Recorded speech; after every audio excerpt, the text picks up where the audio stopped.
आमना शामिल है, आमना का गैंग शामिल है। लेकिन इस केस में उनके साथ ज्यादती हुई है। मेरी गल सुन, इत्थे साफ बैठिया पता लग रहा कि सामने दो कैमरे। इससे पहले बहुत सारी वीडियोस रिलीज हुई हैं साबिक गवर्नर सिंध और नून लीग के रहनुमा। आपने ना 76 साल झूठ बोलने का और मसलियत पसंदी का सबक सीखा है, वो मैंने नहीं सीखा। ज़ाब्ता फौजदारी या ताज़ीराते पाकिस्तान के तहत कौन सा जुर्म किया है? बाबूजी आई लव यू, बट क्या करें।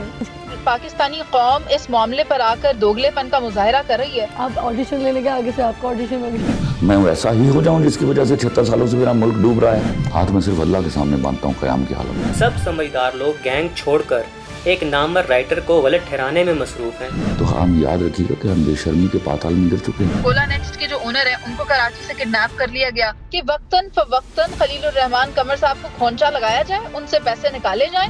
हम किस तरफ निकल पड़े हैं? हम इतने खुदगर्ज और लालची हो गए हैं कि बजाय पर्दा डालने के मजीद गंदगी फैला रहे हैं, और गंदगी भी ऐसी जिसका कोई एंटीवायरस नहीं। बंद करो ये तमाशा। लेकिन जब खलील साहब वहाँ तशरीफ नहीं लाए थे और अभी वो उस वक़ुए पर पहुंचे नहीं थे जहां ये ट्रैप सेट किया जा रहा था, अवैस कर रहे हैं, रिहर्सल कर रहे हैं कि खलीलुर रहमान कमर यहाँ आएगा, वो यहाँ बैठेगा और तुम यहाँ बैठोगी। फिर यहाँ पे हमारे कैमरास लगे हुए हैं जिसमें वो आमना अरूज कह रही है कि अगर आप कैमरा यहाँ लगा रहे हैं तो कैमरा यहाँ पर विजिबल है। इस तरह के ट्रैप में आप भी आ सकते हैं, आपका बेटा भी आ सकता है, आपका भाई भी आ सकता है, आपका शौहर भी आ सकता है, आपकी जिंदगियां बर्बाद कर सकते हैं इस किस्म के गैंग। ये चोरी, डकैती, डाके से भी बदतर है। इस प्लॉट में आमना शामिल है, आमना का गैंग शामिल है, लेकिन खलीलुर रहमान कमर इसमें शामिल नहीं है। उनको हनी ट्रैपिंग के जरिए वहां लाया गया था। इस वीडियो से ये साबित हुआ कि खलील साहब को फंसाया गया 100%। सच्चाई में अगर लालच का बीज लगाकर आप सच्चाई बता रहे हैं तो याद रखिएगा आप हक अदा नहीं कर रहे। हमारे यहाँ यह अलमिया है कि बात जैसी भी हो, कैसी भी हो, लेकिन सबको गरम मसाला बहुत अच्छा लगाना आता है। बंद करो ये तमाशा। मेरी बात से किसी को तकलीफ़ हो तो अच्छी बात है, ताकि आपको भी पता चले कि तनकीद का असर हर इंसान की ज़ात पर पड़ता है। तनकीद करना सबसे आसान काम है। तनकीद ज़रूर करें, पहले सर्च तो कर लें कि झूठ है या सच। बंद करो ये तमाशा। सब समझदार लोग गैंग छोड़कर एक नामवर राइटर को गलत ठहराने में मसरूफ़ हैं, जो पाकिस्तान में भी और इंडिया में भी जाना माना जाता है। और खलीलुर रहमान कमर साहब का जो काम है, उनके जो ड्रामाज हैं, उनके जो अशार हैं, वो हमेशा ही जिंदा रहने वाले हैं। ये जो गैंग था, इसका इरादा ये था कि वक्तन फवक्तन खलीलुर रहमान कमर साहब को खोंचा लगाया जाए, उनसे पैसे निकाले जाएं। आप उनकी राय से बेशक इख्तलाफ कर सकते हैं, लेकिन इस केस में उनके साथ ज्यादती हुई है। मेरी गल सुन, इत्थे साफ बैठिया पता लग रहा कि सामने दो कैमरे, साफ क्लियर पता लग रहा। यार फोन चौकी लोगों में लगे नहीं। उस दिन आया ना तो वो वाला ऊपर किया था कर्टन ना थले हो रहा थी, उन्होंने मुझे ऐसे बैंड पहले किया कि वो कर्टन थले करके आ कौन है ना क्लियरली नजर आ रहा, कौन है ना क्लियरली नजर आ रहा। इससे पहले बहुत सारी वीडियोस रिलीज हुई हैं साबिक गवर्नर सिंध और नून लीग के रहनुमा, जो कि बाद में शायद नून लीग छोड़ गए, मोहम्मद जुबैर साहब, उसके अलावा राबी पीरजादा, बहुत सारी वीडियोस रिलीज। रवैये इस तरह के हो गए हैं कि इंस्टेड कि आप ये देखिए मेरे साथ क्या गुजरी है, तो हम याद रखिएगा कि हम बेशर्मी के पाताल में गिर चुके हैं। ना आपने मुझसे पूछा, ना आपने मुझसे डिस्कस किया, और आपने कमेंट कर दिया। मैं आपसे सवाल कर रहा हूँ कि आज वो डिप्रेशन में चले जाएं और वो ना रहें दुनिया में, आप फिर उनको हीरो बनाएंगे, उनके सारे ड्रामे लेकर आएंगे, फिर उनके वो गाने चलाएंगे, आप कहेंगे इतना बड़ा राइटर था, इतना बड़ा वो सब था, और फिर आप उनकी तारीफ के पुल बांधने शुरू कर देंगे। मतलब जो जिंदा है हमने उसकी कदर नहीं करनी। अब अपने गिरेबान में झांकें। आप जो बेशर्मी की बातें कर रहे हैं ये ठीक है? क्या इन बातों से छोटी उम्र के बच्चे बच्चियों पर कोई बुरा असर नहीं पड़ेगा? क्या वो इन बातों की गहराई में नहीं जाएंगे? अपने जिस्म के ऊपर कोई कपड़ा नहीं थे रखते, ऊपर वाले जिस्म के ऊपर उसको बकायदा उसके मुख्तलिफ बॉडी पार्ट्स के ऊपर हाथ भी लगा रहे थे। इमेजिनेशन को अगर आप रियलिटी का नाम देंगे तो हम कैसे मान लेंगे? मैं आपके इमेजिनेशन की तारीफ करता हूँ कि आपने एक पूरी तस्वीर खींच दी। बच्चे बड़ों से सीखते हैं। आप आने वाली नस्ल को क्या सबक दे रहे हैं कि खुलकर बेशर्मी करें? शर्म हया नाम की तो चीज़ ही ख़त्म हो गई है। बस प्रोटेक्ट सेल होनी चाहिए, बाकी सब जाए ऐसी तैसी में। आप लोग व्यूज़ और डॉलर के लिए ये काम ठीक कर रहे हैं। याद रखिएगा आप लोग भी कसूरवार हैं। लहजा, उसकी बदतमीजी। आप मुकालमा करेंगे तो मैं करूंगा ना। आप बदतमीजी करेंगे तो जवाब वापस वैसे ही आएगा। मैं वो अल्फाज इस्तेमाल नहीं करना चाहता। इतना तकब्बुर किसी इंसान में कैसे आ सकता है, मैं इस बात में हैरान हूँ। आपने ना 76 साल झूठ बोलने का और मसलियत पसंदी का सबक सीखा है, वो मैंने नहीं सीखा। आप इसको नॉर्मल कैसे ले रहे हैं, मुझे समझ नहीं आती। आप करें खलीलुर रहमान कमर पे आपको जो साड़ आप कर रहे हैं और ट्रॉल कर रहे हैं, खुदा के लिए आप ये भी तो सोचें यार कि इसका सोसाइटी पे इम्पैक्ट कितना बुरा पड़ रहा है। आपको मज़े की बात बताऊं, अगर खलील साहब रात 1-2 बजे जाते फिर भी लोगों को प्रॉब्लम होती। खलील साहब सुबह गए फिर भी प्रॉब्लम। वो दिन 2 बजे जाते फिर भी लोगों ने यही बातें करनी थी। यकीनन पुलिस ने अच्छा काम किया तो उसके खिलाफ बातें कि पुलिस पहले तो काम नहीं करती थी, इतनी जल्दी रिजल्ट कैसे। कि जो इस पूरी कहानी में पुलिस का किरदार है ना, वो बहुत अफसोसनाक है। हनी ट्रैप करने वाली लड़की ने भी वही ट्रैप इस्तेमाल किया कि जी मैं आपकी बहुत बड़ी फ़ैन हूँ, और उसने कहा कि मैं इंग्लैंड से आई हुई हूँ। केसेस बहुत आम हो गए हैं। उधर मुल्तान में भी एक हेल्थ सीईओ को हनी ट्रैपिंग के केस में उठाया गया।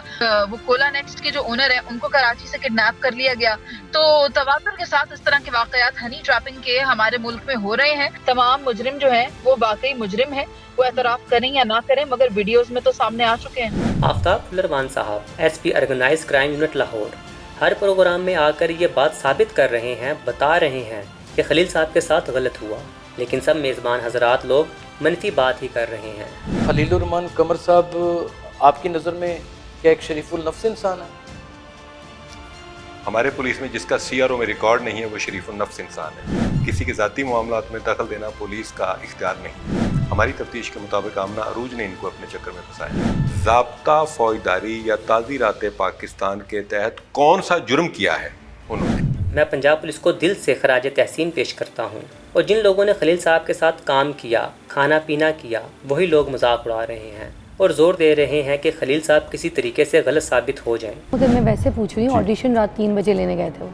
देखिए, आप गुफ्तगू करने के लिए या ऑडिशन लेने के लिए कानून में किसी जगह नहीं लिखा। नहीं, कानून में नहीं लिखा, मगर मैं ये पूछ रही हूँ, मुझे लेने गए थे वो रात 3 बजे ऑडिशन था।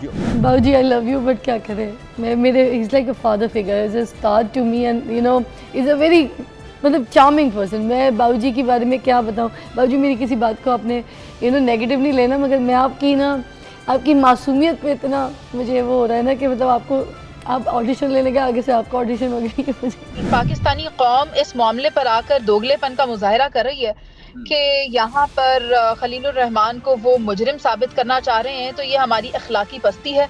अगर किसी के साथ जुल्म और ज्यादती हुई है, खा हमें उसकी बातों से इख्तलाफ हो, हमें उस चीज़ का ग्रज किसी और तरफ नहीं निकालना चाहिए। लेकिन मैं नहीं समझता कि वो एक केस के मुद्दई होने के नाते किसी भी तरीके से उनकी कैरेक्टर असैसिनेशन की जाए। मैं उसको कभी भी हौसला अफजाई नहीं कर सकता। जो ये मसला हुआ उसके लिए खलील साहब को कोई भी इंटरव्यू के लिए बुला रहा है तो वो जा रहे हैं जवाब देने के लिए।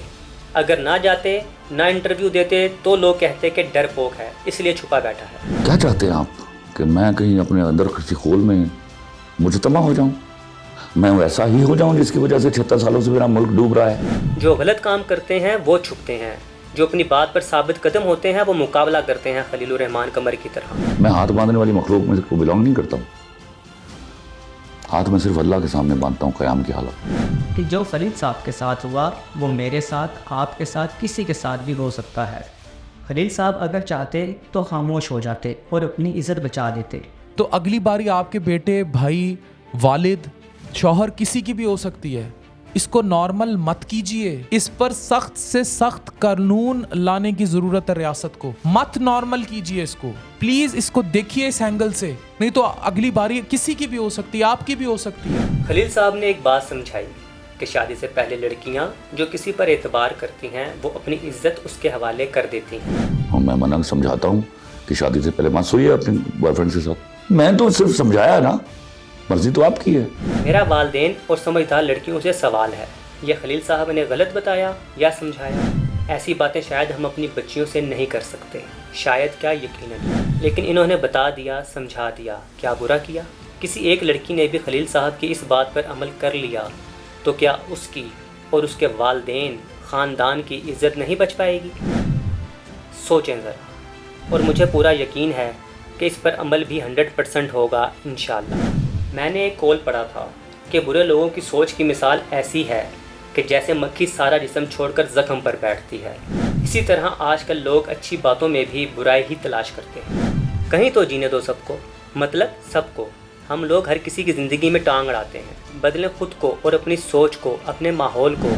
लास्ट में इतना ही कहूँगा यूट्यूबर्स के लिए कि अखलाकियात का ख्याल रखें। अदनान खालिद, AK प्रोडक्शन, अल्लाह हाफ़िज़।